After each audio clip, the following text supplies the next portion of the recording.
গত ডিসেম্বরের 1 তারিখে উনি হারাই যায়, হঠাৎ করে সন্ধ্যার পরে নাই।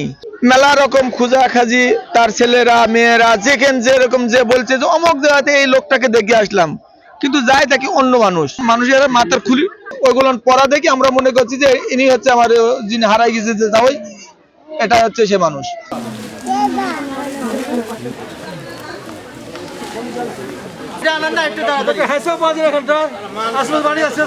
আমার জুতা হারাই গেছে, কুকুর মুখে করে জুতা লেগেছে, ঠিক আছে, লিজায়া হয়তো বা ওই জায়গাতে রাখিছে কিংবা ওই দিক দিয়ে যায় কোনো জায়গায় ফেলা রাখিছে, এর জন্য আমি জুতা খুঁজতে খুঁজতে যায় দেখছি গন্ধ বাড়াচ্ছে। তো কি আমি জানি যে কি গন্ধ, তাহলে টাকা দেখছি হাড় হুড্ডি, তাহলে হয়তো বা কুকুর টুকুর পয়সি টয়সি মইটারি আছে, তাই হাড় হুড্ডি আছে পরি। তো এরকম দেখি লোকজন একসাথে ডাকলাম, তখনই ডাকিলে যাই তো দেখলো যে এই অবস্থা। তোর বাড়ির লোক ডাকলো, আসলে হয়তো বা আসি গা সমর্থক হচ্ছে কে এডি সবাই হচ্ছে একটা